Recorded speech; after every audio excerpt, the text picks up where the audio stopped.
with a big one who actually I was reading earlier. He was actually mispracticed today. Yeah, he has an ankle injury. Austin Eckler, of course, I'm talking about. He was also at a funeral today, though, I believe for his agent, which was really crazy. So it's a lot of haziness, I guess, there, but still dealing with an ankle injury. What can you tell us about Eckler, Tom? Yes, that's the report. It was both, well, he's injured, but also even if he wasn't injured, he was going to attend this funeral anyway. It's a little unclear the type of ankle injury. I'm seeing some reports saying it's a high ankle, others just being kind of vague with the ankle injury.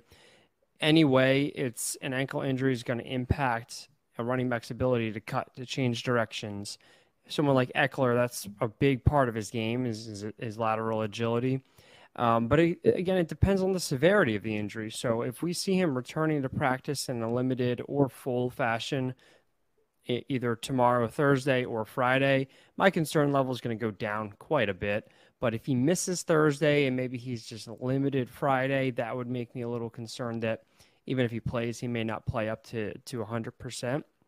And we also know that a history of an ankle sprain is going to really increase the risk for another. The medical literature will say that an athlete who's had an ankle sprain, 26% chance that they have another sprain.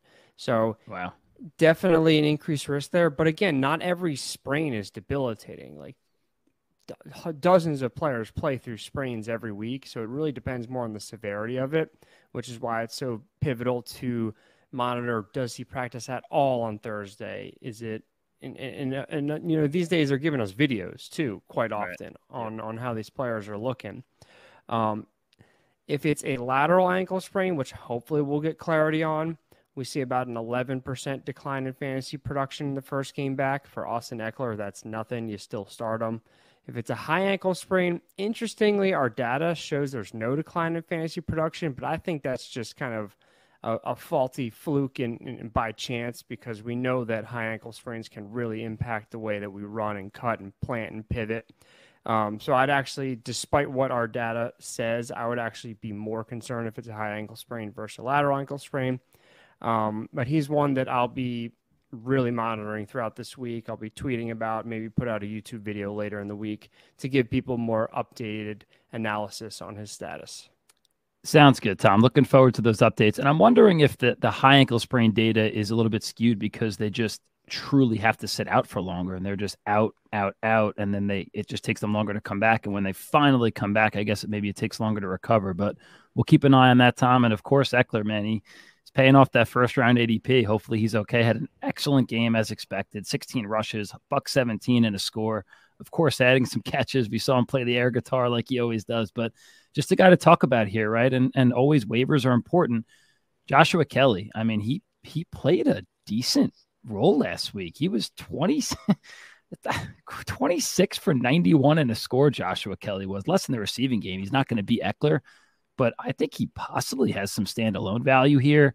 But of course, if Eckler doesn't go, and if you do have Joshua Kelly, I think he's definitely a guy that you could play. It's pretty straightforward there. I don't see anybody else being a major contributor, but Tom, we'll wait for your YouTube video or for your tweets, and we'll see how Austin Eckler does. Best to him. He also, I just love that he loves fantasy football. It makes me so happy, like a human being. He's not Arthur Smith who's telling us, I don't care about fantasy. We care about wins. Yeah, great, cool. But, at least say hello to us and care about us a little bit. All right, let's bounce over to the birds, Tom. Let's talk about Kenny Gainwell, who has a rib injury. And I read recently he was trending downward, but I'll let you talk about him, Tom. And I think they play tomorrow. This is airing on Thursday. So today, if you're listening, right, Tom? So what's going on with Kenny?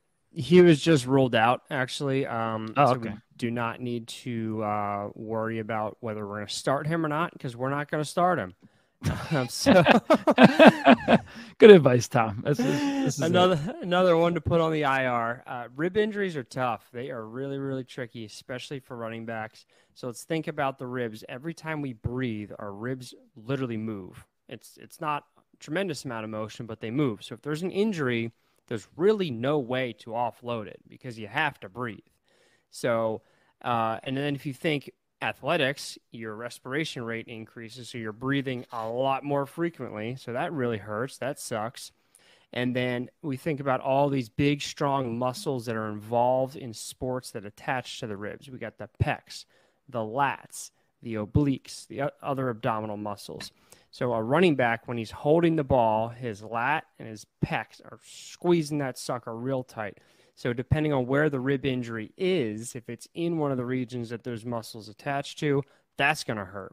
But also, just taking on contact, that's going to hurt a lot. So sometimes players play through these, sometimes they can't. It just looks like this was too quick of a turnaround for Gainwell. Hopefully he'll be back next week. In the meantime, I would expect them to dress Rashad Penny, DeAndre Swift, and Boston Scott, and you're going to see all three of them getting the ball. It's going to be impossible to predict. Dude, I could not agree more. There's so many fantasy managers out there that just want to say, okay, yep, it's DeAndre Swift time. And then head coach Nick Sirianni, this is paraphrasing, but he said something like, yeah, Swift, he's going to have some games where he's really involved and he's our guy. And he's going to have some games where he's not. Okay. that's super helpful. So again, thanks, Nick. Thanks so much. At least it's better than like a lying Sean McVay. I love him as a coach, but talking about how Cam Akers is the guy, and then here comes Kyron Williams. Don't get me started, Tom. Or I started myself, but but your Birds. Listen, I can't talk because the Giants lost 40-0. Birds barely squeaked it out against the Pats, but at least they got the win. Took care of business there, and we'll see. I mean, listen, I drafted Rashad Penny in a couple places. Reading stuff that he's done. I hope not. I hope he comes out tomorrow or today when you're listening, has a good game. But again, we'll see. It'll be a game that Boston Scott falls in the end zone twice and everybody's questioning life.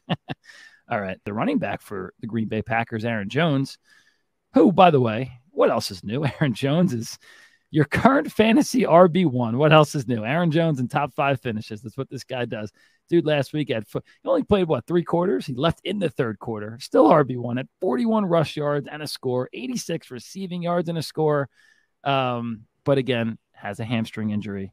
What can you tell us about Aaron Jones? Didn't practice Wednesday. We saw this injury as he was scoring the touchdown. Like, I think it was right before he got into the end zone. He started reaching at his hamstring. Didn't practice Wednesday. Running backs average missing 2.2 games with hamstring injuries. And like we've been talking about how the hamstring gets loaded more and more with when you get from 80 to 100% of your sprint speed. So that's why we see receivers and corners are the ones that really struggle with these injuries. And they're so prevalent in those position groups because they run far enough to get up to their top sprint speed. Running backs, unless they're breaking away, like Aaron Jones injured it on a 35-yard touchdown where he probably ran close to 50, 60 yards on the play. That's when the injury happened. Running backs don't get up to that top speed as much as we think because they usually run for 0 to 5 yards. It's just not enough space to get up to that top flight speed.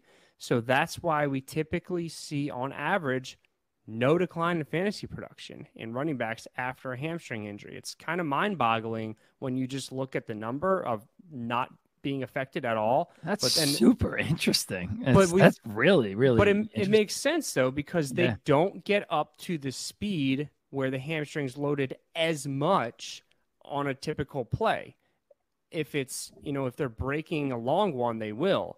And the hamstring does work with acceleration and stuff like that, but it's not loaded as much as when you've gotten to your top sprint speed.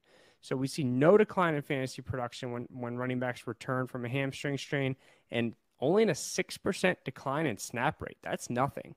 So he's another one I'll keep updates on throughout the week. If he's going to play, you go ahead and play him. Yeah, can't bench the RB1. Don't get cute.